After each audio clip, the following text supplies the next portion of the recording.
ਸਵਾਗਤ ਜੀ ਇੱਕ ਹੋਰ ਕਹਾਣੀ ਵਿੱਚ। ਮੇਰਾ ਨਾਮ ਸੋਨੀਆ ਹੈ।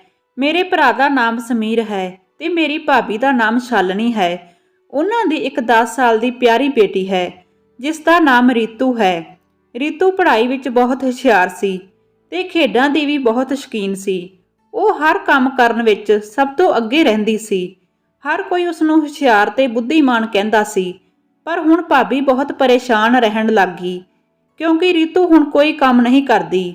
ਉਸ ਨੂੰ ਕਿਸੇ ਕੰਮ ਵਿੱਚ ਦਿਲਚਸਪੀ ਨਹੀਂ ਰਹੀ। ਜਦੋਂ ਭਾਬੀ ਉਸ ਨੂੰ ਪੜ੍ਹਨ ਲਈ ਕਹਿੰਦੀ ਹੈ ਤਾਂ ਰੋਣ ਲੱਗ ਜਾਂਦੀ ਹੈ। ਉਲਟਾ ਉਸ ਦਾ ਵਿਵਹਾਰ ਬਦਲ ਗਿਆ ਸੀ। ਉਹ ਪਿਛਲੇ 3 ਹਫ਼ਤਿਆਂ ਤੋਂ ਪਰੇਸ਼ਾਨ ਸੀ। ਮੈਂ ਅੱਜ ਵੀ ਨੋਟ ਕਰ ਰਹੀ ਸੀ। ਉਹ ਆ ਕੇ ਸਿੱਧਾ ਕਮਰੇ ਵਿੱਚ ਜਾ ਕੇ ਸੌਂ ਗਈ। ਜਦੋਂ ਭਾਬੀ ਕਮਰੇ ਵਿੱਚ ਗਈ ਤਾਂ ਬਹੁਤ ਹੈਰਾਨ ਹੋਈ ਕਿਉਂਕਿ ਰੀਤੂ ਕੱਪੜੇ ਬਦਲੇ ਬਿਨਾਂ ਨਹੀਂ ਸੌਂਦੀ ਸੀ। ਭਾਬੀ ਨੇ ਵੀ ਸੋਚਿਆ ਕਿ ਸ਼ਾਇਦ ਉਹ ਥੱਕ ਗਈ ਹੈ, ਇਸ ਲਈ ਉਹ ਆਉਂਦਿਆਂ ਹੀ ਸੌਂ ਗਈ। ਉਸਨੇ ਕਮਰੇ ਦੀ ਲਾਈਟ ਬੰਦ ਕਰ ਦਿੱਤੀ ਤੇ ਰਸੋਈ ਵਿੱਚ ਜਾ ਕੇ ਖਾਣਾ ਬਣਾਉਣ ਲੱਗ ਪਈ। ਖਾਣਾ ਬਣਾ ਕੇ ਰੀਤੂ ਨੂੰ 3 ਵਾਰ ਬੁਲਾਇਆ ਪਰ ਉਹ ਨਹੀਂ ਆਈ। ਇਸ ਵਾਰ ਭਾਬੀ ਨੂੰ ਗੁੱਸਾ ਆ ਗਿਆ ਤੇ ਭਾਬੀ ਨੇ ਖਾਣਾ ਮੇਜ਼ ਉੱਤੇ ਰੱਖ ਦਿੱਤਾ ਤੇ ਕਮਰੇ ਦੀ ਲਾਈਟ ਆਨ ਕਰ ਦਿੱਤੀ ਤੇ ਭਾਬੀ ਨੇ ਉਸ ਨੂੰ ਜ਼ੋਰ ਨਾਲ ਆਵਾਜ਼ ਮਾਰੀ, ਰੀਤੂ ਉੱਠ, ਤੂੰ ਬਹੁਤ ਸੌਂ ਲਿਆ ਹੈ। ਜੇਕਰ ਤੂੰ 1 ਮਿੰਟ ਵਿੱਚ ਨਾ ਆਈ ਤਾਂ ਮੈਂ ਬਾਅਦ ਵਿੱਚ ਖਾਣਾ ਨਹੀਂ ਦਿਆਂਗੀ। ਸ਼ਾਇਦ ਉਹ ਭਾਬੀ ਦੇ ਗੁੱਸੇ ਤੋਂ ਡਰ ਗਈ, ਇਸੇ ਲਈ ਉਹ ਜਲਦੀ ਨਾਲ ਬੈੱਡ ਤੋਂ ਉੱਠੀ। ਜਦੋਂ ਉਹ ਹੇਠਾਂ ਉਤਰੀ ਤਾਂ ਭਾਬੀ ਨੇ ਦੇਖਿਆ ਕਿ ਉਸਦੇ ਹੱਥ ਕੰਬ ਰਹੇ ਸੀ। ਭਾਬੀ ਉਸਦੇ ਕੋਲ ਆਈ ਤੇ ਪਿਆਰ ਨਾਲ ਕਿਹਾ, ਰੀਤੂ ਪੁੱਤ, ਆਪਣੇ ਕੱਪੜੇ ਬਦਲ ਕੇ ਹੇਠਾਂ ਆ ਜਾ, ਖਾਣਾ ਠੰਡਾ ਹੋ ਰਿਹਾ ਹੈ, ਫਿਰ ਤੁਸੀਂ ਸਕੂਲ ਦਾ ਕੰਮ ਵੀ ਕਰਨਾ ਹੈ। ਭਾਬੀ ਨੇ ਪਿਆਰ ਨਾਲ ਰੀਤੂ ਨੂੰ ਛਾਤੀ ਨਾਲ ਲਾ ਕੇ ਕਿਹਾ, ਪਰ ਉਹ ਝਿੜਕਾਂ ਪੈਣ ਕਰਕੇ ਉਸ ਨੂੰ ਹੋਰ ਕੱਸ ਕੇ ਚਿੰਬੜ ਗਈ। ਅਜਿਹਾ ਵਿਵਹਾਰ ਦੇਖ ਕੇ ਭਾਬੀ ਹੈਰਾਨ ਰਹਿ ਗਈ ਕਿ ਉਹ ਅਜਿਹਾ ਵਿਵਹਾਰ ਕਿਉਂ ਕਰ ਰਹੀ ਹੈ। ਸ਼ਾਇਦ ਭਾਬੀ ਨੇ ਉਸ 'ਤੇ ਜ਼ਿਆਦਾ ਗੁੱਸਾ ਕੀਤਾ ਸੀ। ਇਸ ਲਈ ਭਾਬੀ ਨੇ ਕਿਹਾ, ਮੇਰੀ ਧੀ, ਮੈਨੂੰ ਮਾਫ਼ ਕਰ ਦੇ, ਮੈਨੂੰ ਖਿਆਲ ਰੱਖਣਾ ਚਾਹੀਦਾ ਸੀ। ਅੱਜ ਤੋਂ ਬਾਅਦ ਅਜਿਹਾ ਨਹੀਂ ਹੋਵੇਗਾ। ਚਲੋ ਫਰੈਸ਼ ਹੋ ਜਾਵੋ, ਫਿਰ ਮੰਮੀ ਆਪਣੀ ਧੀ ਨੂੰ ਆਪਣੇ ਹੱਥਾਂ ਨਾਲ ਖਾਣਾ ਖਵਾਵੇਗੀ। ਭਾਬੀ ਨੇ ਉਸ ਨੂੰ ਵਾਸ਼ਰੂਮ ਭੇਜ ਦਿੱਤਾ ਤੇ ਆਪ ਰਸੋਈ ਵਿੱਚ ਚਲੀ ਗਈ। ਰਸੋਈ ਵਿੱਚੋਂ ਭਾਬੀ ਨੇ ਸਾਰਾ ਖਾਣਾ ਮੇਜ਼ ਤੇ ਲਿਆ ਕੇ ਰੱਖ ਦਿੱਤਾ ਤੇ ਉਸ ਦੀ ਉਡੀਕ ਕਰਨ ਲੱਗੀ। ਜਦੋਂ 15 ਮਿੰਟ ਬੀਤ ਗਏ ਤਾਂ ਭਾਬੀ ਨੇ ਉਸ ਨੂੰ ਆਵਾਜ਼ ਮਾਰੀ, ਪੁੱਤ ਆ ਕੇ ਖਾਣਾ ਖਾ ਲਓ, ਪਰ ਕੋਈ ਜਵਾਬ ਨਾ ਆਇਆ। ਭਾਬੀ ਨੇ ਸੋਚਿਆ ਕਿ ਸ਼ਾਇਦ ਉਹ ਕੱਪੜੇ ਬਦਲ ਰਹੀ ਹੋਵੇਗੀ। ਭਾਬੀ ਨੇ ਪਲੇਟ ਵਿੱਚ ਖਾਣਾ ਪਾਇਆ ਤੇ ਫਿਰ ਮੋਬਾਈਲ ਚੁੱਕ ਕੇ ਵੇਖਣਾ ਸ਼ੁਰੂ ਕਰ ਦਿੱਤਾ। ਪਰ 1 ਘੰਟਾ ਬੀਤ ਗਿਆ, ਰੀਤੂ ਨਾ ਆਈ। ਇਸ ਵਾਰ ਭਾਬੀ ਖੁਦ ਕਮਰੇ ਵਿੱਚ ਗਈ ਤੇ ਜਾ ਕੇ ਵਾਸ਼ਰੂਮ ਦਾ ਦਰਵਾਜ਼ਾ ਖੋਲ੍ਹਿਆ। ਰੀਤੂ ਭਾਬੀ ਦੇ ਸਾਹਮਣੇ ਹੀ ਖੜੀ ਸੀ। ਉਸ ਨੂੰ ਦੇਖ ਕੇ ਭਾਬੀ ਪੂਰੀ ਤਰ੍ਹਾਂ ਘਬਰਾ ਗਈ ਸੀ। ਉਹ ਆਪਣੇ ਨਹੁੰਆਂ ਨਾਲ ਆਪਣੇ ਹੱਥ ਤੇ ਚਿਹਰਾ ਛਿੱਲ ਰਹੀ ਸੀ ਤੇ ਆਪਣੇ ਕੱਪੜੇ ਵੀ ਗਿੱਲੇ ਕਰ ਰਹੀ ਸੀ। ਭਾਬੀ ਨੇ ਅੱਗੇ ਜਾ ਕੇ ਉਸ ਨੂੰ ਪਾਣੀ ਤੋਂ ਦੂਰ ਕੀਤਾ ਤੇ ਕਿਹਾ, ਇਹ ਕੀ ਕਰ ਰਹੀ ਹੈ? ਸਾਰੇ ਕੱਪੜੇ ਗਿੱਲੇ ਕੀਤੇ ਹਨ। ਭਾਬੀ ਨੂੰ ਗੁੱਸਾ ਤਾਂ ਆਇਆ ਪਰ ਫਿਰ ਵੀ ਉਸਨੇ ਸ਼ਾਂਤ ਹੋ ਕੇ ਉਸ ਨੂੰ ਸਵਾਲ ਕੀਤਾ। ਰੀਤੂ ਦਾ ਰੰਗ ਫਿੱਕਾ ਪੈ ਗਿਆ ਪਰ ਉਸਨੇ ਮੁੜ ਕੇ ਅੱਗੋਂ ਕੁਝ ਨਹੀਂ ਕਿਹਾ, ਜਿਵੇਂ ਕੋਈ ਚੋਰੀ ਫੜੇ ਜਾਣ ਦਾ ਡਰ ਹੋਵੇ। ਭਾਬੀ ਨੇ ਕਿਹਾ, ਰੀਤੂ ਆਪਣਾ ਹਾਲ ਵੇਖ ਕੀ ਬਣਾ ਲਿਆ ਹੈ, ਤੇ ਉਸਦੀ ਬਾਂਹ ਫੜ ਕੇ ਉਸ ਨੂੰ ਕਮਰੇ ਵਿੱਚ ਲੈ ਆਈ। ਰੀਤੂ ਨੇ ਕਿਹਾ, ਮੰਮੀ ਮੈਨੂੰ ਗਰਮੀ ਲੱਗ ਰਹੀ ਸੀ। ਭਾਬੀ ਬੋਲੀ, ਗਰਮੀ ਲੱਗ ਰਹੀ ਸੀ? ਮੌਸਮ ਦੇਖੋ, ਸਰਦੀ ਆਉਣ ਵਾਲੀ ਹੈ ਤੇ ਠੰਡ ਵੱਧ ਰਹੀ ਹੈ ਤੇ ਤੈਨੂੰ ਗਰਮੀ ਲੱਗ ਰਹੀ ਸੀ। ਭਾਬੀ ਨੇ ਗੁੱਸੇ ਵਿੱਚ ਕਿਹਾ, ਬੇਟਾ ਤੁਸੀਂ ਮੈਨੂੰ ਇੰਨਾ ਤੰਗ ਕਿਉਂ ਕਰ ਰਹੇ ਹੋ? ਰੀਤੂ ਨੇ ਰੋਂਦੇ ਹੋਏ ਕਿਹਾ, ਮੰਮੀ ਜੀ ਮੈਨੂੰ ਮਾਫ਼ ਕਰ ਦਿਓ, ਪਲੀਜ਼ ਮੇਰੇ ਨਾਲ ਨਾਰਾਜ਼ ਨਾ ਹੋਵੋ, ਮੈਂ ਅੱਜ ਤੋਂ ਬਾਅਦ ਅਜਿਹਾ ਕੁਝ ਨਹੀਂ ਕਰਾਂਗੀ। ਉਹ ਭਾਬੀ ਦੀ ਚੁੰਨੀ ਫੜ ਕੇ ਇਹ ਸਭ ਕਹਿ ਰਹੀ ਸੀ। ਭਾਬੀ ਨੇ ਉਸ ਤੇ ਪਿਆਰ ਨਾਲ ਕੱਪੜੇ ਬਦਲੇ ਤੇ ਉਸ ਨੂੰ ਬਾਹਰ ਲੈ ਆਈ, ਖੁਦ ਖਾਣਾ ਖਵਾਇਆ ਤੇ ਫਿਰ ਸਕੂਲ ਦਾ ਕੰਮ ਬੜੀ ਮੁਸ਼ਕਲ ਨਾਲ ਕਰਵਾਇਆ। ਉਹ ਕਿਸੇ ਵੀ ਹਾਲਤ ਵਿੱਚ ਕੰਮ ਨਹੀਂ ਕਰਨਾ ਚਾਹੁੰਦੀ ਸੀ। ਉਸ ਤੋਂ ਬਾਅਦ ਟੀਵੀ ਚਲਾ ਦਿੱਤਾ। ਕੁਝ ਦੇਰ ਬਾਅਦ ਮੈਂ ਰਸੋਈ ਦਾ ਸਾਰਾ ਕੰਮ ਕਰਕੇ ਲੌਬੀ ਵਿੱਚ ਆਈ ਤੇ ਫਿਰ ਮੈਂ ਉਸ ਨੂੰ ਸੌਣ ਲਈ ਕਿਹਾ ਤਾਂ ਉਹ ਜਿਵੇਂ ਕਮਰੇ ਵਿੱਚ ਜਾਣ ਲਈ ਤਿਆਰ ਬੈਠੀ ਸੀ। ਮੇਰੇ ਕਹਿਣ ਤੇ ਉਹ ਝੱਟ ਕਮਰੇ ਵੱਲ ਭੱਜੀ। ਮੈਂ ਬਹੁਤ ਹੈਰਾਨ ਸੀ ਕਿਉਂਕਿ ਉਸ ਨੂੰ ਕਈ ਵਾਰੀ ਟੀਵੀ ਦੇ ਸਾਹਮਣੇ ਉੱਠਣ ਲਈ ਕਹਿਣਾ ਪੈਂਦਾ ਸੀ, ਪਰ ਅੱਜ ਉਹ ਪਹਿਲੀ ਵਾਰ ਕਹਿਣ ਤੇ ਉੱਠ ਕੇ ਚਲੀ ਗਈ। ਭਾਬੀ ਵੀ ਦਿਨ ਭਰ ਦੇ ਕੰਮ ਤੋਂ ਵਿਹਲੀ ਹੋ ਕੇ ਕਮਰੇ ਵਿੱਚ ਆ ਕੇ ਲੇਟ ਗਈ। ਉਹ ਹਜੇ ਸੋਚ ਹੀ ਰਹੀ ਸੀ ਕਿ ਮੇਰੀ ਧੀ ਨੂੰ ਕੀ ਹੋ ਗਿਆ ਹੈ ਤਾਂ ਉਦੋਂ ਹੀ ਰੀਤੂ ਘਬਰਾ ਕੇ ਉੱਠ ਪਈ। ਆਪਣੀ ਧੀ ਦੀ ਆਵਾਜ਼ ਸੁਣ ਕੇ ਭਾਬੀ ਵੀ ਉੱਠ ਗਈ। ਜਦੋਂ ਭਾਬੀ ਨੇ ਲਾਈਟ ਆਨ ਕਰਕੇ ਰੀਤੂ ਨੂੰ ਦੇਖਿਆ ਤਾਂ ਰੀਤੂ ਦਾ ਸਾਰਾ ਚਿਹਰਾ ਪਸੀਨੇ ਨਾਲ ਲੱਥਪੱਥ ਸੀ। ਤਾਂ ਭਾਬੀ ਨੇ ਕਿਹਾ, ਮੇਰੀ ਬੇਟੀ ਕੀ ਹੋਇਆ ਹੈ? ਮੈਂ ਇੱਥੇ ਹਾਂ। ਉਸਨੇ ਰੀਤੂ ਨੂੰ ਜੱਫੀ ਪਾ ਕੇ ਕਿਹਾ ਸੀ। ਉਹ ਬੁਰੀ ਤਰ੍ਹਾਂ ਕੰਬ ਰਹੀ ਸੀ। ਭਾਬੀ ਨੇ ਪੁੱਛਿਆ, ਕੀ ਹੋਇਆ? ਤੁਸੀਂ ਕੋਈ ਮਾੜਾ ਸੁਪਨਾ ਦੇਖਿਆ ਹੈ? ਜਦੋਂ ਭਾਬੀ ਨੇ ਪੁੱਛਿਆ ਸੀ ਤਾਂ ਰੀਤੂ ਨੇ ਸਿਰ ਹਿਲਾਇਆ, ਪਰ ਉਹ ਘਬਰਾਈ ਹੋਈ ਲੱਗ ਰਹੀ ਸੀ, ਜਿਵੇਂ ਉਹ ਕੁਝ ਕਹਿਣਾ ਚਾਹੁੰਦੀ ਹੋਵੇ ਪਰ ਕਹਿ ਨਹੀਂ ਰਹੀ ਸੀ। ਭਾਬੀ ਪੁੱਛਦੀ ਤਾਂ ਉਹ ਕੁਝ ਨਹੀਂ ਦੱਸਦੀ। ਹੁਣ ਭਾਬੀ ਨੂੰ ਉਸ ਦੀ ਚਿੰਤਾ ਹੋਣ ਲੱਗੀ, ਪਰ ਭਾਬੀ ਨੇ ਉਸ ਨੂੰ ਕਿਹਾ, ਕੋਈ ਗੱਲ ਨਹੀਂ, ਤੁਸੀਂ ਤਾਂ ਬਹਾਦਰ ਹੋ, ਇਸ ਤਰ੍ਹਾਂ ਡਰੋ ਨਾ, ਚਲੋ ਸੌਂ ਜਾਵੋ। ਸ਼ਾਬਾਸ਼। ਭਾਬੀ ਨੇ ਉਸ ਨੂੰ ਆਪਣੇ ਨਾਲ ਲੰਮੇ ਪਾਉਂਦੇ ਹੋਏ ਕਿਹਾ ਤੇ ਥੋੜੇ ਸਮੇਂ ਵਿੱਚ ਹੀ ਉਹ ਗੂੜੀ ਨੀਂਦ ਵਿੱਚ ਸੌਂ ਚੁੱਕੀ ਸੀ। ਇਹ ਦੇਖ ਕੇ ਭਾਬੀ ਵੀ ਲਾਈਟ ਬੰਦ ਕਰਕੇ ਸੌਂ ਗਈ। ਸਵੇਰੇ ਜਦੋਂ ਉਸ ਨੂੰ ਸਕੂਲ ਜਾਣ ਲਈ ਕਿਹਾ ਤਾਂ ਉਹ ਸਕੂਲ ਨਾ ਜਾਣ ਦੀ ਜਿੱਦ ਕਰਨ ਲੱਗੀ। ਉਹ ਕਹਿ ਰਹੀ ਸੀ ਕਿ ਮੈਂ ਪੜ੍ਹਨਾ ਨਹੀਂ ਚਾਹੁੰਦੀ, ਘਰ ਦਾ ਕੰਮ ਕਰਾਂਗੀ। ਭਾਬੀ ਉਸ ਦੀਆਂ ਗੱਲਾਂ ਸੁਣ ਕੇ ਹੈਰਾਨ ਰਹਿ ਗਈ ਕਿ ਕਿੱਥੇ ਇਹ ਪੜ੍ਹਾਈ ਦੀ ਮਾਲਾ ਜਪਦੀ ਰਹਿੰਦੀ ਸੀ ਤੇ ਕਹਿੰਦੀ ਹੁੰਦੀ ਸੀ ਕਿ ਮੈਂ ਪੜ੍ਹ ਕੇ ਵੱਡੀ ਅਫਸਰ ਬਣਾਂਗੀ, ਤੇ ਹੁਣ ਪੜ੍ਹਾਈ ਨਹੀਂ ਕਰਾਂਗੀ ਕਹਿੰਦੀ ਹੈ। ਇਹ ਸਾਰੀਆਂ ਅਜੀਬੋ-ਗਰੀਬ ਹਰਕਤਾਂ ਨੇ ਭਾਬੀ ਨੂੰ ਕਾਫੀ ਪਰੇਸ਼ਾਨ ਕਰਨਾ ਸ਼ੁਰੂ ਕਰ ਦਿੱਤਾ ਸੀ। ਉਸ ਨੂੰ ਝਿੜਕ ਕੇ ਭਾਬੀ ਨੇ ਤਿਆਰ ਕਰਕੇ ਸਕੂਲ ਭੇਜ ਦਿੱਤਾ। ਦੁਪਹਿਰ ਨੂੰ ਉਹ ਸਕੂਲ ਤੋਂ ਆਈ ਤੇ ਆਪਣਾ ਬੈਗ ਮੇਜ਼ ਉੱਤੇ ਰੱਖ ਕੇ ਕਮਰੇ ਵਿੱਚ ਚਲੀ ਗਈ। ਜਦੋਂ ਭਾਬੀ ਕਮਰੇ ਵਿੱਚ ਗਈ ਤਾਂ ਰੀਤੂ ਬੈੱਡ ਤੇ ਸੌਂ ਰਹੀ ਸੀ। ਭਾਬੀ ਨੇ ਕਿਹਾ, ਰੀਤੂ ਅੱਜ ਸੌਣਾ ਨਹੀਂ, ਉੱਠ, ਤੂੰ ਕੱਲ ਵੀ ਟਿਊਸ਼ਨ ਨਹੀਂ ਗਈ ਸੀ, ਉੱਠ। ਸ਼ਾਬਾਸ਼। ਭਾਬੀ ਨੇ ਜ਼ਬਰਦਸਤੀ ਉਸ ਨੂੰ ਉਠਾ ਦਿੱਤਾ ਤੇ ਉਸਦੇ ਕੱਪੜੇ ਬਦਲ ਕੇ ਖਾਣਾ ਖਵਾ ਕੇ ਟਿਊਸ਼ਨ ਭੇਜ ਦਿੱਤਾ। ਸਵੇਰੇ ਦੀ ਤਰ੍ਹਾਂ ਉਹ ਰੋਂਦੀ ਹੋਈ ਟਿਊਸ਼ਨ ਤੇ ਗਈ ਸੀ। ਭਾਬੀ ਘਬਰਾਹਟ ਵਿੱਚ ਉਲਝੀ ਹੋਈ ਸੋਚਦੀ ਰਸੋਈ ਵਿੱਚ ਆ ਗਈ ਸੀ ਤੇ ਕੁਝ ਦੇਰ ਬਾਅਦ ਘਰ ਦੇ ਗੇਟ ਦੀ ਘੰਟੀ ਵੱਜੀ ਤਾਂ ਉਸਨੇ ਬਾਹਰ ਜਾ ਕੇ ਦਰਵਾਜ਼ਾ ਖੋਲ੍ਹਿਆ ਤਾਂ ਰੀਤੂ ਸੀ। ਉਹ ਥੱਕੀ ਟੁੱਟੀ ਘਰ ਆਈ ਤੇ ਲੌਬੀ ਵਿੱਚ ਪਈ ਮੰਜੀ ਤੇ ਬੈਠ ਗਈ। ਭਾਬੀ ਨੇ ਜਦੋਂ ਉਸ ਨੂੰ ਦੇਖਿਆ ਤਾਂ ਉਹ ਗੁਆਚੀ ਜਿਹੀ ਲੱਗੀ। ਰੀਤੂ, ਕੀ ਗੱਲ ਹੈ? ਤੁਸੀਂ ਇਸ ਤਰ੍ਹਾਂ ਕਿਉਂ ਬੈਠੇ ਹੋ? ਕੁਝ ਨਹੀਂ ਮੰਮੀ, ਮੈਂ ਤਾਂ ਸਿਰਫ ਐਵੇਂ ਹੀ, ਉਹ ਥੜਕਦੀ ਆਵਾਜ਼ ਵਿੱਚ ਬੋਲੀ। ਉਸ ਦਾ ਚਿਹਰਾ ਬਹੁਤ ਡਰ ਨਾਲ ਭਰਿਆ ਜਾਪਦਾ ਸੀ ਤੇ ਬਿਲਕੁਲ ਚਿੱਟਾ ਹੋ ਗਿਆ ਸੀ। ਉਸ ਦਾ ਚਿਹਰਾ ਦੇਖ ਕੇ ਭਾਬੀ ਵੀ ਡਰ ਗਈ ਸੀ। ਉਸ ਦਾ ਹੱਥ ਫੜ ਕੇ ਭਾਬੀ ਨੇ ਉਸ ਨੂੰ ਆਪਣੇ ਕੋਲ ਬਿਠਾ ਲਿਆ ਤੇ ਫਿਰ ਪੁੱਛਿਆ, ਕੀ ਗੱਲ ਹੈ? ਤੂੰ ਇਸ ਤਰ੍ਹਾਂ ਕਿਉਂ ਡਰੀ ਹੋਈ ਹੈ? ਕੀ ਸਕੂਲ ਵਿੱਚ ਕਿਸੇ ਨਾਲ ਲੜਾਈ ਹੋ ਗਈ ਹੈ? ਰੀਤੂ ਨੇ ਕਿਹਾ, ਨਹੀਂ ਮੰਮੀ, ਮੈਂ ਕਿਉਂ ਲੜਾਂਗੀ?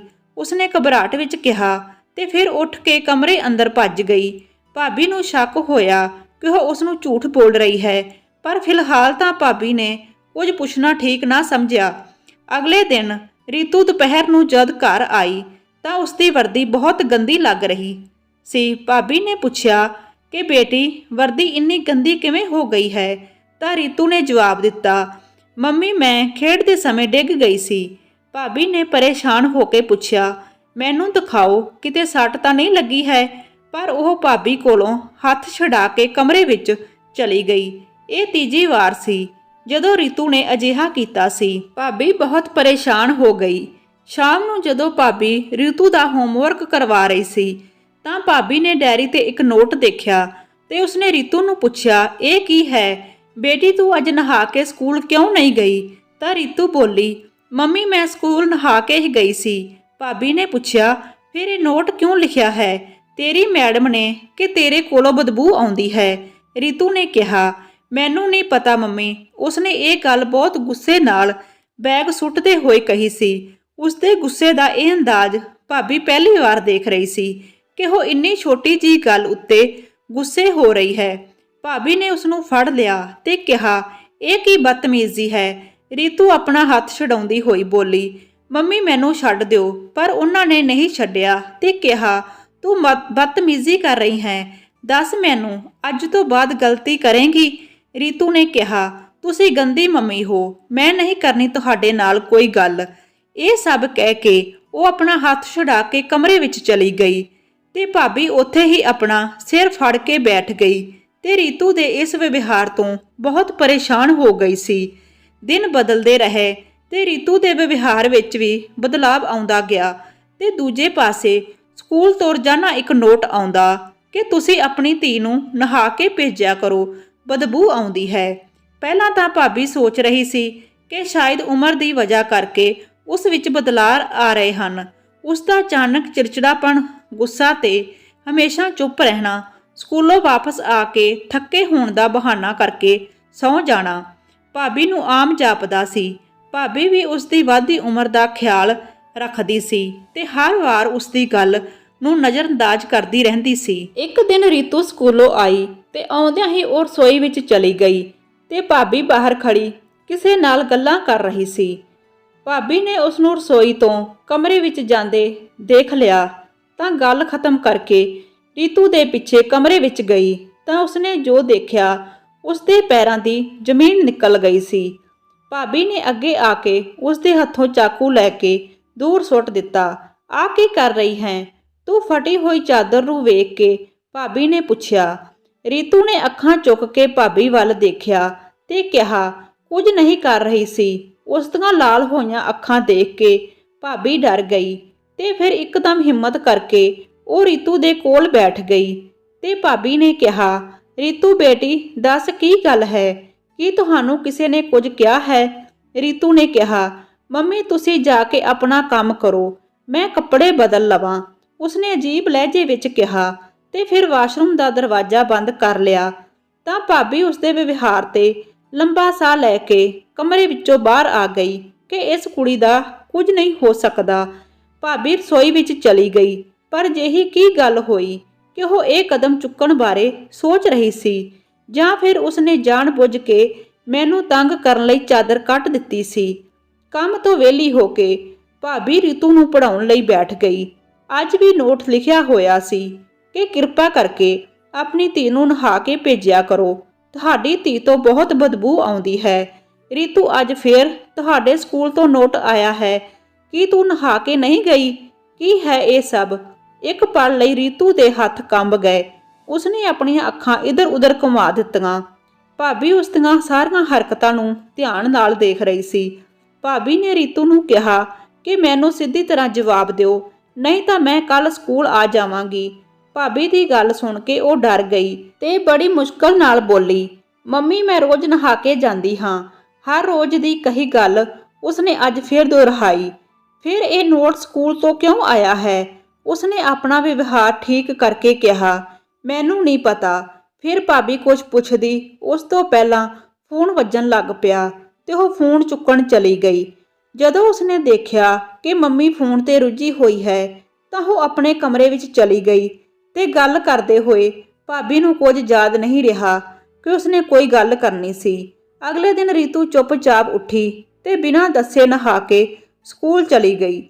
ਭਾਬੀ ਨੇ ਸੋਚਿਆ ਕਿ ਇਹ ਉਸਦੀ ਸਖਤੀ ਦਾ ਅਸਰ ਹੈ, ਪਰ ਇਹ ਸੋਚ ਵੀ ਸਿਰਫ ਉਸਦੀ ਸੋਚ ਸੀ। ਜੋ ਕੁਝ ਹੋ ਰਿਹਾ ਸੀ ਉਹ ਉਵੇਂ ਹੀ ਹੋ ਰਿਹਾ ਸੀ ਤੇ ਸ਼ਾਇਦ ਭਾਬੀ ਵੀ ਗਲਤ ਸੋਚ ਰਹੀ ਸੀ। ਰੀਤੂ ਦੁਪਹਿਰ ਨੂੰ ਘਰ ਵਾਪਸ ਆਈ ਤਾਂ ਉਸਦਾ ਚਿਹਰਾ ਬਿਲਕੁਲ ਲਾਲ ਸੀ। ਉਸਦੀ ਵਰਦੀ ਅੱਜ ਫੇਰ ਮੈਲੀ ਹੋ ਗਈ ਸੀ, ਪਰ ਅੱਜ ਮਿੱਟੀ ਦੀ ਥਾਂ ਵਰਦੀ ਤੇ ਕੁਝ ਹੋਰ ਲੱਗਾ ਸੀ। ਭਾਬੀ ਨੇ ਉਸ ਵੱਲ ਦੇਖਿਆ ਤੇ ਚੀਕ ਕੇ ਕਿਹਾ, ਰੀਤੂ ਇਹ ਕੀ ਹੈ? ਹੁਣ ਇਹ ਦਾਗ ਕਿਵੇਂ ਜਾਣਗੇ? ਮੈਂ ਤੇਰਾ ਕੀ ਕਰਾਂ? ਤੂੰ ਸਮਝਦੀ ਕਿਉਂ ਨਹੀਂ? ਉਸ ਦੀਆਂ ਡਰੀਆਂ ਹੋਈਆਂ ਅੱਖਾਂ ਨੂੰ ਨਜ਼ਰਅੰਦਾਜ਼ ਕਰਦੇ ਹੋਏ ਭਾਬੀ ਅਜੇ ਵੀ ਬੋਲੀ ਜਾਂਦੀ ਸੀ। ਜਦੋਂ ਭਾਬੀ ਬੋਲ-ਬੋਲ ਕੇ ਥੱਕ ਗਈ ਤੇ ਫਿਰ ਚੁੱਪ ਹੋ ਗਈ ਤਾਂ ਰੀਤੂ ਉਸ ਤੋਂ ਡਰਦੀ ਹੋਈ ਕਮਰੇ ਦੇ ਅੰਦਰ ਚਲੀ ਗਈ। ਭਾਬੀ ਉਸ ਨੂੰ ਜਾਂਦੇ ਹੋਏ ਦੇਖ ਰਹੀ ਸੀ ਤੇ ਆਪਣੇ ਆਪ ਤੋਂ ਦੂਰ, ਹਾਸੇ ਤੋਂ ਦੂਰ, ਖੁਸ਼ੀਆਂ ਤੋਂ ਦੂਰ, ਖੈਰ ਇਹ ਸਭ ਤਾਂ ਸਮੇਂ ਤੇ ਉੱਤੇ ਸੀ। ਭਾਬੀ ਵੀ ਉਸ ਦੇ ਮਗਰ ਕਮਰੇ ਵਿੱਚ ਚਲੀ ਗਈ। ਉਹ ਬੈੱਡ ਤੇ ਬੈਠ ਗਈ। ਕੁਝ ਦੇਰ ਬਾਅਦ ਰੀਤੂ ਸਾਫ਼ ਕੱਪੜੇ ਪਾ ਕੇ ਵਾਸ਼ਰੂਮ 'ਚੋਂ ਬਾਹਰ ਆਈ ਤੇ ਭਾਬੀ ਨੂੰ ਵੇਖ ਕੇ ਨਜ਼ਰਾਂ ਫੇਰ ਲਈਆਂ। ਸ਼ਾਇਦ ਉਹ ਬਹੁਤ ਗੁੱਸੇ ਵਿੱਚ ਸੀ। ਭਾਬੀ ਨੇ ਉਸ ਦਾ ਹੱਥ ਫੜ ਕੇ ਉਸ ਨੂੰ ਜੱਫੀ ਪਾ ਲਈ ਤੇ ਆਪਣੇ ਸੀਨੇ ਨਾਲ ਘੁੱਟ ਕੇ ਲਾ ਭਾਬੀ ਉਸ ਦੀ ਪਿੱਠ ਤੇ ਹੱਥ ਫੇਰਦੀ ਰਹੀ। ਭਾਬੀ ਉਸ ਤੋਂ ਕੁਝ ਪੁੱਛਣ ਦੀ ਬਜਾਏ ਉਸ ਨੂੰ ਆਪਣੇ ਨਾਲ ਖਾਣੇ ਦੇ ਮੇਜ਼ ਤੇ ਲੈ ਗਈ। ਉਸ ਨੂੰ ਖਾਣਾ ਖਵਾਇਆ ਤੇ ਉਸ ਨੂੰ ਟਿਊਸ਼ਨ ਤੇ ਭੇਜ ਦਿੱਤਾ। ਭਾਬੀ ਸੱਚਮੁੱਚ ਬਹੁਤ ਉਲਝਣ ਵਿੱਚ ਸੀ। ਜਦੋਂ ਉਹ ਸ਼ਾਮ ਨੂੰ ਵਾਪਸ ਆਈ ਤਾਂ ਆਪਣਾ ਸਕੂਲ ਬੈਗ ਲੈ ਕੇ ਖੁਦ ਹੀ ਬੈਠ ਗਈ ਕੰਮ ਤੋਂ ਵਿਹਲੀ ਹੋ ਕੇ। ਭਾਬੀ ਵੀ ਉਸਦੇ ਕੋਲ ਬੈਠ ਗਈ। ਉਹ ਚੁੱਪਚਾਪ ਆਪਣਾ ਕੰਮ ਕਰਦੀ ਰਹੀ। ਭਾਬੀ ਉਸ ਵੱਲ ਦੇਖਦੀ ਰਹੀ। ਜਦੋਂ ਡਾਇਰੀ ਖੋਲ ਕੇ ਵੇਖੀ ਤਾਂ ਅੱਜ ਵੀ ਉਹੀ ਨੋਟ ਸੀ। ਭਾਬੀ ਨੇ ਰੀਤੂ ਵੱਲ ਦੇਖਿਆ। ਰੀਤੂ ਵੀ ਭਾਬੀ ਵੱਲ ਦੇਖ ਰਹੀ ਸੀ। ਉਸ ਨੂੰ ਲੱਗਾ ਕਿ ਸ਼ਾਇਦ ਅੱਜ ਫਿਰ ਉਹੀ ਸਵਾਲ ਪੁੱਛੇਗੀ। ਉਸਦੇ ਚਿਹਰੇ ਦਾ ਰੰਗ ਹੌਲੀ-ਹੌਲੀ ਬਦਲ ਰਿਹਾ ਸੀ। ਉਹ ਪੈਨਸਲ ਨੂੰ ਬਹੁਤ ਘੁੱਟ ਕੇ ਫੜੀ ਬੈਠੀ ਸੀ ਤੇ ਕਦੇ ਕਿਤਾਬ ਖੋਲ ਰਹੀ ਸੀ ਤੇ ਕਦੇ ਬੰਦ ਕਰ ਰਹੀ ਸੀ। ਭਾਬੀ ਹੈਰਾਨ ਸੀ ਕਿ ਅੱਜ ਤਾਂ ਉਹ ਨਹਾ ਕੇ ਗਈ ਸੀ, ਫਿਰ ਇਹ ਨੋਟ ਲਿਖਣ ਦੀ ਕੀ ਲੋੜ ਸੀ? ਆਖਿਰ ਇਹ ਸਭ ਕੀ ਹੈ? ਰੀਤੂ ਕੰਮ ਹੋ ਗਿਆ ਹੈ? ਭਾਬੀ ਇਸ ਤੋਂ ਪਹਿਲਾਂ ਕੁਝ ਹੋਰ ਬੋਲਦੀ। ਰੀਤੂ ਇੱਕਦਮ ਡਰ ਕੇ ਪਿੱਛੇ ਹਟਣ ਲੱਗੀ। ਰੀਤੂ ਕੀ ਹੋਇਆ? ਮੇਰੀ ਧੀ ਆਰਾਮ ਨਾਲ ਬੈਠ ਜਾਵੋ। ਭਾਬੀ ਨੂੰ ਆਪਣੀ ਥਾਂ ਤੇ ਬੈਠੀ ਦੇਖ ਕੇ ਉਸ ਨੂੰ ਥੋੜੀ ਰਾਹਤ ਮਿਲੀ, ਪਰ ਉਸ ਦਾ ਰੰਗ ਅਜੇ ਵੀ ਉੱਠਿਆ ਹੋਇਆ ਸੀ। ਭਾਬੀ ਨੇ ਪਿਆਰ ਨਾਲ ਪੁੱਛਿਆ ਕਿ ਕੀ ਮੇਰੀ ਬੱਚੀ ਨੇ ਸਕੂਲ ਦਾ ਕੰਮ ਖਤਮ ਕਰ ਲਿਆ ਹੈ? ਉਸਨੇ ਧੀਮੀ ਆਵਾਜ਼ ਵਿੱਚ ਕਿਹਾ। ਮੰਮੀ ਹੋ ਗਿਆ। ਭਾਬੀ ਨੇ ਕਿਹਾ, ਠੀਕ ਹੈ, ਬੈਗ ਚੁੱਕ ਕੇ ਅੰਦਰ ਲੈ ਜਾਓ, ਫਿਰ ਖਾਣਾ ਖਾਂਦੇ ਹਾਂ। ਤੇ ਫਿਰ ਉਹ ਆਪ ਉੱਠ ਕੇ ਰਸੋਈ ਵਿੱਚ ਚਲੀ ਗਈ। ਉਸੇ ਸਮੇਂ ਬਾਹਰ ਦਰਵਾਜ਼ੇ ਦੀ ਘੰਟੀ ਵੱਜੀ। ਭਾਬੀ ਨੇ ਕਿਹਾ, ਰੀਤੂ ਦਰਵਾਜ਼ਾ ਖੋਲੋ, ਕੌਣ ਹੈ? ਪਰ ਉਹ ਨਾ ਆਈ ਤਾਂ ਭਾਬੀ ਨੇ ਬਾਹਰ ਆ ਕੇ ਉਸ ਨੂੰ ਸਖਤੀ ਨਾਲ ਕਿਹਾ ਕਿ ਮੈਂ ਤੈਨੂੰ ਕਿੰਨੇ ਸਮੇਂ ਤੋਂ ਦਰਵਾਜ਼ਾ ਖੋਲ੍ਹਣ ਲਈ ਕਹਿ ਰਹੀ ਹਾਂ। ਉਸ ਨੂੰ ਝਿੜਕਦੇ ਹੋਏ ਭਾਬੀ ਨੇ ਦਰਵਾਜ਼ਾ ਖੋਲ੍ਹਿਆ ਤਾਂ ਸਾਹਮਣੇ ਭਰਾ ਜੀ ਖੜੇ ਸੀ। ਭਾਬੀ ਨੇ ਕਿਹਾ, ਜੀ ਤੁਸੀਂ ਅਚਾਨਕ, ਤੇ ਮੁਸਕਰਾ ਪਈ। ਭਰਾ ਨੇ ਹੱਸਦਿਆਂ ਕਿਹਾ, ਹਾਂ ਜੀ, ਮੈਂ ਸੋਚਿਆ ਕਿ ਛੁੱਟੀ ਮਿਲੀ ਹੈ, ਮੈਂ ਆਪਣੀ ਪਤਨੀ ਤੇ ਧੀ ਨੂੰ ਮਿਲ ਆਵਾਂ। ਭਾਬੀ ਨੇ ਬਾਹਰ ਖੜੇ ਹੋ ਕੇ ਆਵਾਜ਼ ਮਾਰੀ, ਰੀਤੂ ਦੇਖੋ ਬਾਹਰ ਕੌਣ ਆਇਆ ਹੈ? ਪਰ ਉਹ ਨਾ ਆਈ ਤੇ ਭਰਾ ਨੇ ਕਿਹਾ, ਛੱਡੋ, ਮੈਂ ਆਪ ਚਲਾ ਜਾਂਦਾ ਹਾਂ, ਉਹ ਕਾਰਟੂਨ ਦੇਖ ਰਹੀ ਹੋਵੇਗੀ। ਭਰਾ ਜਦੋਂ ਅੰਦਰ ਗਏ ਤਾਂ ਭਾਬੀ ਵੀ ਉਸ ਦੇ ਪਿੱਛੇ-ਪਿੱਛੇ ਅੰਦਰ ਚਲੀ ਗਈ। ਜਦੋਂ ਉਹ ਕਮਰੇ ਦੇ ਅੰਦਰ ਆਈ ਤਾਂ ਰੀਤੂ ਆਪਣੇ ਪਿਤਾ ਦੇ ਗਲ ਨਾਲ ਚਿੰਬੜੀ ਹੋਈ ਸੀ ਤੇ ਧੀਮੀ ਆਵਾਜ਼ ਵਿੱਚ ਜਵਾਬ ਦੇ ਰਹੀ ਸੀ। ਜਦੋਂ ਭਰਾ ਨੇ ਭਾਬੀ ਨੂੰ ਇਸ਼ਾਰੇ ਨਾਲ ਰੀਤੂ ਦੇ ਮੂਡ ਬਾਰੇ ਪੁੱਛਿਆ ਤਾਂ ਭਾਬੀ ਕਹਿਣ ਲੱਗੀ, ਕੁਝ ਨਹੀਂ, ਮੈਂ ਥੋੜਾ ਝਿੜਕਿਆ ਹੈ, ਇਸ ਲਈ ਅੱਜ ਮੂੰਹ ਬਣਾ ਕੇ ਬੈਠੀ ਹੈ। ਭਰਾ ਨੇ ਗੁੱਸੇ ਨਾਲ ਭਾਬੀ ਵੱਲ ਦੇਖਿਆ ਤਾਂ ਉਹ ਨਜ਼ਰ ਚੁਰਾ ਕੇ ਰਸੋਈ ਵਿੱਚ ਚਲੀ ਗਈ। ਭਰਾ ਰੀਤੂ ਨੂੰ ਮਨਾਉਣ ਦੀ ਕੋਸ਼ਿਸ਼ ਕਰ ਰਿਹਾ ਸੀ। ਉਹ ਹਰ ਉਸ ਚੀਜ਼ ਦਾ ਨਾਮ ਲੈ ਰਹੇ ਸਨ ਜੋ ਰੀਤੂ ਨੂੰ ਪਸੰਦ ਸੀ, ਪਰ ਉਹ ਹਰ ਗੱਲ ਦਾ ਕੋਈ ਜਵਾਬ ਨਹੀਂ ਦੇ ਰਹੀ ਸੀ। ਕੁਝ ਦੇਰ ਬਾਅਦ ਭਰਾ ਜੀ ਉਸਦੇ ਨਾਲ ਬਾਹਰ ਆ ਕੇ ਕੁਰਸੀ ਤੇ ਬੈਠ ਗਏ। ਖਾਣਾ ਵੀ ਲੱਗ ਚੁੱਕਾ ਸੀ। ਰੀਤੂ ਜੋ ਖਾਣਾ ਖਾਣ ਵੇਲੇ ਬਹੁਤ ਬੋਲਦੀ ਸੀ, ਉਹ ਚੁੱਪਚਾਪ ਬੈਠ ਕੇ ਖਾਣਾ ਖਾਂਦੀ ਰਹੀ। ਭਾਬੀ ਨੂੰ ਇਸ ਦੀ ਆਦਤ ਹੋ ਚੁੱਕੀ ਸੀ, ਇਸ ਲਈ ਉਹ ਚੁੱਪਚਾਪ ਬੈਠੀ ਖਾਣਾ ਖਾ ਰਹੀ ਸੀ, ਪਰ ਭਰਾ ਸਾਰਾ ਸਮਾਂ ਰੀਤੂ ਨੂੰ ਦੇਖਦਾ ਰਿਹਾ। ਜਦੋਂ ਰਾਤ ਹੋ ਗਈ ਤਾਂ ਰੀਤੂ ਦੇ ਸੌਣ ਤੋਂ ਬਾਅਦ ਭਾਬੀ ਆ ਕੇ ਬਾਹਰ ਲੌਬੀ ਵਿੱਚ ਬੈਠ ਗਈ ਤੇ ਭਰਾ ਵੀ ਉੱਥੇ ਹੀ ਬੈਠੇ ਡੂੰਘੀ ਸੋਚ ਵਿੱਚ ਡੁੱਬੇ ਹੋਏ ਸੀ। ਭਾਬੀ ਨੇ ਭਰਾ ਜੀ ਨੂੰ ਪੁੱਛਿਆ, ਕੀ ਗੱਲ ਹੈ, ਤੁਸੀਂ ਕੀ ਸੋਚ ਰਹੇ ਹੋ? ਤਾਂ ਉਸਨੇ ਕਿਹਾ, ਤੁਸੀਂ ਰੀਤੂ ਨੂੰ ਦੇਖਿਆ, ਉਹ ਬਦਲੀ ਲੱਗ ਰਹੀ ਹੈ। ਭਾਬੀ ਨੇ ਕਿਹਾ, ਤੁਸੀਂ ਤਾਂ ਐਵੇਂ ਹੀ ਫਿਕਰਮੰਦ ਹੋ ਰਹੇ ਹੋ। ਦਰਅਸਲ ਉਹ ਵੱਡੀ ਹੋ ਰਹੀ ਹੈ ਤੇ ਉਸਦੇ ਅੰਦਰ ਕੁਝ ਤਬਦੀਲੀਆਂ ਆ ਰਹੀਆਂ ਹਨ ਜੋ ਅਸੀਂ ਜ਼ਿਆਦਾ ਮਹਿਸੂਸ ਕਰ ਰਹੇ ਹਾਂ। ਪਰ ਭਰਾ ਸੰਤੁਸ਼ਟ ਨਹੀਂ ਹੋਇਆ। ਭਰਾ ਨੇ ਕਿਹਾ, ਸ਼ਾਲਿਨੀ, ਤੁਸੀਂ ਉਸ ਨਾਲ ਗੱਲ ਕਰੋ, ਜੇ ਕੋਈ ਮਸਲਾ ਹੈ ਤਾਂ ਮੈਨੂੰ ਦੱਸੋ। ਭਾਬੀ ਨੇ ਕਿਹਾ, ਠੀਕ ਹੈ, ਮੈਂ ਪੁੱਛ ਲਵਾਂਗੀ। ਭਾਬੀ ਨੇ ਭਰਾ ਨੂੰ ਦਿਲਾਸਾ ਦਿੰਦੇ ਹੋਏ ਕਿਹਾ, ਪਰ ਅਸਲ ਵਿੱਚ ਉਹ ਆਪ ਵੀ ਅੰਦਰੋਂ ਬਹੁਤ ਪਰੇਸ਼ਾਨ ਸੀ। ਸਥਿਤੀ ਨੂੰ ਸ਼ਾਂਤ ਕਰਨ ਲਈ ਭਾਬੀ ਨੇ ਉਸ ਨਾਲ ਇੱਧਰ-ਉੱਧਰ ਦੀਆਂ ਗੱਲਾਂ ਕਰਨੀਆਂ ਸ਼ੁਰੂ ਕਰ ਦਿੱਤੀਆਂ। ਸਵੇਰ ਹੁੰਦੇ ਹੀ ਭਰਾ ਫਿਰ ਡਿਊਟੀ ਲਈ ਚਲਾ ਗਿਆ ਤੇ ਭਾਬੀ ਰੋਜ਼ਾਨਾ ਵਾਂਗ ਕੰਮ ਵਿੱਚ ਰੁੱਝ ਗਈ ਸੀ। ਆਪਣੀ ਧੀ ਨੂੰ ਸਕੂਲ ਭੇਜਿਆ ਤੇ ਜਦੋਂ ਉਹ ਸਕੂਲ ਤੋਂ ਵਾਪਸ ਆਈ ਤਾਂ ਉਸ ਦੀ ਵਰਦੀ ਉੱਤੇ ਦਾਗ ਸਨ। ਭਾਬੀ ਨੇ ਉਸ ਵੱਲ ਦੇਖ ਕੇ ਕਿਹਾ, ਆਪਣੇ ਕੱਪੜੇ ਬਦਲ ਲਓ, ਮੈਂ ਖਾਣਾ ਲਿਆਉਂਦੀ ਹਾਂ। ਭਾਬੀ ਨੇ ਫੈਸਲਾ ਕਰ ਲਿਆ ਸੀ ਕਿ ਹੁਣ ਉਹ ਰੀਤੂ ਨੂੰ ਪਿਆਰ ਨਾਲ ਸੰਭਾਲੇਗੀ ਤਾਂ ਜੋ ਉਹ ਉਸ ਨੂੰ ਖੁਦ ਸੱਚ ਦੱਸ ਸਕੇ। ਕੁਝ ਦਿਨ ਬੀਤ ਗਏ ਤੇ ਵਰਦੀ ਗੰਦੀ ਹੋਣ ਦਾ ਸਿਲਸਿਲਾ ਜਾਰੀ ਰਿਹਾ ਤੇ ਭਾਬੀ ਚੁੱਪ ਰਹੀ ਕਿਉਂਕਿ ਉਹ ਆਪਣੀ ਧੀ ਨੂੰ ਹੋਰ ਡਰਾਉਣਾ ਨਹੀਂ ਚਾਹੁੰਦੀ ਸੀ। ਇਸ ਲਈ ਭਾਬੀ ਨੇ ਸੋਚਿਆ ਕਿ ਉਹ ਖੁਦ ਸਕੂਲ ਜਾ ਕੇ ਵੇਖੇਗੀ ਕਿ ਆਖਿਰ ਗੱਲ ਕੀ ਹੈ। ਉਸਨੇ ਅਗਲੇ ਦਿਨ ਜਲਦੀ ਕੰਮ ਨਿਬੇੜ ਲਏ ਤਾਂ ਜੋ ਅੱਜ ਜਲਦੀ ਜਾ ਕੇ ਇਹ ਨੋਟ ਵਾਲਾ ਮਾਮਲਾ ਵੀ ਖਤਮ ਕਰ ਸਕੇ। ਇਸ ਲਈ ਉਹ ਫਟਾਫਟ ਸਕੂਲ ਪਹੁੰਚੀ ਤੇ ਸਿੱਧੀ ਰੀਤੂ ਦੀ ਕਲਾਸ ਵਿੱਚ ਗਈ, ਪਰ ਉਹ ਉੱਥੇ ਨਹੀਂ ਸੀ।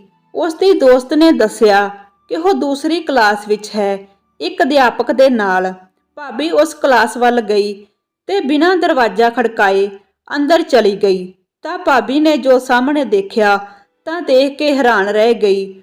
ਉਹ ਰੀਤੂ ਨਾਲ ਗਲਤ ਹਰਕਤਾਂ ਕਰ ਰਿਹਾ ਸੀ। ਉਸਨੇ ਰੀਤੂ ਦੀਆਂ ਬਾਹਾਂ ਫੜੀਆਂ ਹੋਈਆਂ ਸਨ। ਭਾਬੀ ਅਚਾਨਕ ਅੰਦਰ ਗਈ ਤਾਂ ਉਹ ਇੱਕਦਮ ਡਰ ਕੇ ਦੂਰ ਹੋ ਗਿਆ।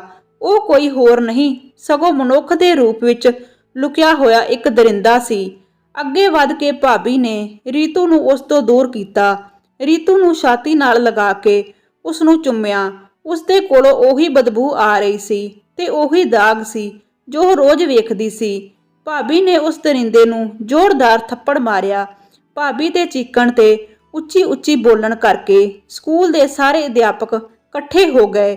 ਗਾਰਡ ਨੇ ਉਸ ਅਧਿਆਪਕ ਨੂੰ ਬੁਰੀ ਤਰ੍ਹਾਂ ਕੁੱਟਿਆ ਤੇ ਪੁਲਿਸ ਵੱਲੋਂ ਜੇਲ੍ਹ ਭੇਜ ਦਿੱਤਾ। ਭਾਬੀ ਆਪਣੀ ਧੀ ਦੇ ਸਾਹਮਣੇ ਬੈਠ ਕੇ ਉਸ ਨੂੰ ਜੱਫੀ ਪਾ ਲਈ। ਰੀਤੂ ਕੰਬਦੀ ਹੋਈ ਰੋ ਰਹੀ ਸੀ। ਮੇਰੀ ਸੂਝਵਾਨ ਧੀ, ਇਹ ਸਬਜ਼ੀ ਤੂੰ ਆਪ ਹੀ ਵਰਦੀ ਤੇ ਪਾਉਂਦੀ ਸੀ? ਭਾਬੀ ਰੋਂਦੀ ਹੋਈ ਪੁੱਛ ਰਹੀ ਸੀ। ਰੀਤੂ ਨੇ ਕਿਹਾ, ਹਾਂ ਮੰਮੀ, ਮੈਂ ਖੁਦ ਇਹ ਸਬਜ਼ੀ ਆਪਣੇ ਤੇ ਪਾਉਂਦੀ ਸੀ ਤਾਂ ਕਿ ਉਹ ਮੇਰੇ ਨੇੜੇ ਨਾ ਆ ਸਕੇ। ਮੰਮੀ, ਮੈਂ ਬਹੁਤ ਡਰਦੀ ਸੀ ਤੇ ਕਹਿੰਦੀ ਸੀ ਕਿ ਮੈਨੂੰ ਛੱਡ ਦਿਓ, ਪਰ ਉਹ ਮੈਨੂੰ ਝਿੜਕਦਾ ਸੀ ਕਿ ਜੇ ਮੈਂ ਘਰ ਵਿੱਚ ਕਿਸੇ ਨੂੰ ਦੱਸਿਆ ਤਾਂ ਉਹ ਮੈਨੂੰ ਮਾਰ ਦੇਵੇਗਾ। ਮੰਮੀ, ਉਹ ਕਹਿੰਦਾ ਸੀ ਕਿ ਮੈਂ ਗੰਦੀ ਹਾਂ, ਮੇਰੇ ਕੋਲੋਂ ਬਦਬੂ ਆਉਂਦੀ ਹੈ। ਮੋਢਿਆਂ ਨੂੰ ਛੂਹ ਕੇ ਉਸਨੇ ਕਿਹਾ ਕਿ ਉਹ ਮੈਨੂੰ ਇੱਥੇ ਛੂੰਹਦਾ ਸੀ। ਜਦੋਂ ਮੈਂ ਉਸਦੇ ਕੋਲ ਜਾਣ ਤੋਂ ਇਨਕਾਰ ਕਰਦੀ ਸੀ ਤਾਂ ਉਹ ਮੈਨੂੰ ਮੇਰੀ ਗੱਲ ਤੇ ਮਾਰਦਾ ਸੀ।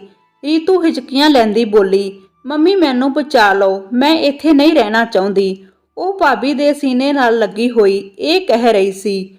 ਫਿਰ ਅਚਾਨਕ ਉਹ ਚੁੱਪ ਹੋ ਗਈ। ਭਾਬੀ ਨੇ ਕਿਹਾ, ਰੀਤੂ ਬੇਟੀ, ਅੱਖਾਂ ਖੋਲੋ। ਪਰ ਉਸਨੇ ਅੱਖਾਂ ਨਾ ਖੋਲੀਆਂ। ਰੀਤੂ ਨੂੰ ਨੇੜੇ ਦੇ ਹਸਪਤਾਲ ਲੈ ਕੇ ਗਈ ਤਾਂ ਡਾਕਟਰ ਨੇ ਦੱਸਿਆ ਕਿ ਉਹ ਡਰ ਕਾਰਨ ਬੇਹੋਸ਼ ਹੋ ਗਈ ਹੈ। ਭਾਬੀ ਨੇ ਜਲਦੀ ਨਾਲ ਸਮੀਰ ਭਰਾ ਨੂੰ ਫੋਨ ਮਿਲਾਇਆ ਤੇ ਉਸ ਨੂੰ ਸਾਰੀ ਗੱਲ ਦੱਸੀ। ਜਦੋਂ ਸਮੀਰ ਵਾਪਸ ਆਇਆ ਤਾਂ ਆਪਣੀ ਲਾਡਲੀ ਧੀ ਨੂੰ ਇਸ ਹਾਲਤ ਵਿੱਚ ਦੇਖ ਕੇ ਉਸ ਦੀ ਕਮਰ ਟੁੱਟ ਗਈ। ਭਾਬੀ ਆਪ ਹੀ ਸੋਚ ਰਹੀ ਸੀ ਕਿ ਇਹ ਸਭ ਉਸ ਦਾ ਕਸੂਰ ਹੈ, ਨਹੀਂ ਤਾਂ ਰੀਤੂ ਨੇ ਭਾਬੀ ਨੂੰ ਸੱਚ ਦੱਸਣ ਦੀ ਕੋਸ਼ਿਸ਼ ਕੀਤੀ ਸੀ, ਪਰ ਉਸਨੇ ਉਸ ਦੀਆਂ ਗੱਲਾਂ ਤੇ ਵਿਸ਼ਵਾਸ ਨਹੀਂ ਕੀਤਾ। ਭਾਬੀ ਇਹ ਸਭ ਸੋਚ ਵੀ ਨਹੀਂ ਸਕਦੀ ਸੀ ਕਿ ਕੋਈ ਅਧਿਆਪਕ ਅਜਿਹਾ ਕੰਮ ਵੀ ਕਰ ਸਕਦਾ ਹੈ। ਸਿਰਫ ਰੀਤੂ ਹੀ ਨਹੀਂ, ਅੱਜ ਤੱਕ ਪਤਾ ਨਹੀਂ ਕਿੰਨੀਆਂ ਕੁੜੀਆਂ ਨਾਲ ਉਸਨੇ ਅਜਿਹਾ ਕੀਤਾ ਸੀ, ਪਰ ਸਕੂਲ ਵਿੱਚ ਉਸਦਾ ਵਿਵਹਾਰ ਮਹਿਲਾ ਅਧਿਆਪਕਾਂ ਨਾਲ ਵਧੀਆ ਸੀ, ਇਸ ਲਈ ਕਿਸੇ ਨੂੰ ਉਸ ਤੇ ਸ਼ੱਕ ਨਹੀਂ ਹੋਇਆ ਸੀ। ਸਾਰਾ ਸਟਾਫ ਉਸ ਤੇ ਬਹੁਤ ਵਿਸ਼ਵਾਸ ਕਰਦਾ ਸੀ, ਪਰ ਕਿਸੇ ਨੂੰ ਪਤਾ ਨਹੀਂ ਸੀ ਕਿ ਉਸ ਦੇ ਵਿੱਚ ਕੋਈ ਦਰਿੰਦਾ ਛੁਪਿਆ ਹੋਇਆ ਹੈ, ਜਿਸ ਦੇ ਕਾਰਨ ਅੱਜ ਰੀਤੂ ਇਸ ਹਾਲਤ ਵਿੱਚ ਸੀ। ਇਸ ਤੋਂ ਬਾਅਦ ਰੀਤੂ ਆਪਣੀ ਉਮਰ ਤੋਂ ਪਹਿਲਾਂ ਵੱਡੀ ਹੋ ਗਈ ਸੀ। ਹੁਣ ਉਹ ਕੋਈ ਸ਼ਰਾਰਤ ਨਹੀਂ ਕਰਦੀ ਤੇ ਚੁੱਪ ਰਹਿੰਦੀ ਸੀ। ਭਾਬੀ ਭਰਾ ਨੇ ਉਸ ਨੂੰ ਕਿਸੇ ਹੋਰ ਸਕੂਲ ਵਿੱਚ ਦਾਖਲ ਕਰਵਾ ਦਿੱਤਾ ਸੀ, ਪਰ ਰੀਤੂ ਦੀ ਮਾਸੂਮੀਅਤ ਹੁਣ ਵਾਪਸ ਨਹੀਂ ਆ ਸਕਦੀ ਸੀ। ਭਰਾ ਵੀ ਹੁਣ ਭਾਬੀ ਤੋਂ ਦੂਰ ਰਹਿਣ ਲੱਗ ਪਏ ਸੀ, ਕਿਉਂਕਿ ਉਹਨਾਂ ਨੂੰ ਇਹ ਸਾਰਾ ਕਸੂਰ ਭਾਬੀ ਦਾ ਲੱਗਦਾ ਸੀ। ਉਸ ਨੂੰ ਆਪਣੀ ਧੀ ਦੀ ਦੇਖਭਾਲ ਕਰਨੀ ਚਾਹੀਦੀ ਸੀ, ਪਰ ਉਸਨੇ ਆਪਣਾ ਸਾਰਾ ਧਿਆਨ ਘਰ ਦੇ ਕੰਮ ਵਿੱਚ ਦਿੱਤਾ ਸੀ, ਜਿਸ ਕਾਰਨ ਉਸ ਦੀ ਜ਼ਿੰਦਗੀ ਵਿੱਚ ਇਹ ਦੁੱਖ ਆਇਆ। ਸਾਨੂੰ ਆਪਣੇ ਬੱਚਿਆਂ ਦੇ ਨੇੜੇ ਰਹਿਣਾ ਚਾਹੀਦਾ ਹੈ, ਉਹਨਾਂ ਦੇ ਦੋਸਤ ਬਣ ਕੇ ਉਹਨਾਂ ਨੂੰ ਸਿਖਾਉਣਾ ਚਾਹੀਦਾ ਹੈ ਕਿ ਭਾਵੇਂ ਕੋਈ ਛੋਟੀ ਜੀ ਗੱਲ ਵੀ ਹੋਵੇ, ਘਰ ਆ ਕੇ ਜ਼ਰੂਰ ਦੱਸਣ। ਅੱਜ ਤੱਕ ਭਾਬੀ ਆਪਣੀ ਲਾਪਰਵਾਹੀ ਕਾਰਨ ਸ਼ਰਮਿੰਦਾ ਸੀ ਕਿ ਉਸ ਨੂੰ ਜਦੋਂ ਪਹਿਲਾ ਨੋਟ ਆਇਆ ਸੀ ਉਦੋਂ ਹੀ ਉਸ ਨੂੰ ਜਾਣਕਾਰੀ ਲੈਣੀ ਚਾਹੀਦੀ ਸੀ। ਬਹੁਤ ਸਾਰੇ ਸਥਾਨ ਅਜਿਹੇ ਹਨ ਜਿੱਥੇ ਲੋਕ ਅਜਿਹੀਆਂ ਗਲਤੀਆਂ ਕਰਦੇ ਹਨ। ਸਭ ਨੂੰ ਸੁਚੇਤ ਹੋਣਾ ਚਾਹੀਦਾ ਹੈ, ਨਹੀਂ ਤਾਂ ਅਜਿਹਾ ਹੀ ਨੁਕਸਾਨ ਝੱਲਣਾ ਪੈ ਸਕਦਾ ਹੈ। ਦੋਸਤੋ, ਜੇਕਰ ਕਹਾਣੀ ਵਧੀਆ ਲੱਗੇ ਤਾਂ ਲਾਈਕ ਸ਼ੇਅਰ ਜ਼ਰੂਰ ਕਰੋ ਜੀ। ਜੇ ਤੁਸੀਂ ਚੈਨਲ ਤੇ ਪਹਿਲੀ ਵਾਰ ਆਏ ਹੋ ਤਾਂ ਚੈਨਲ ਨੂੰ ਸਬਸਕ੍ਰਾਈਬ ਕਰ ਲਓ, ਬੈਲ ਨੂੰ ਆਲ ਤੇ ਸੈੱਟ ਕਰ ਲਵੋ। ਧੰਨਵਾਦ ਜੀ ਸਾਰਿਆਂ ਦਾ।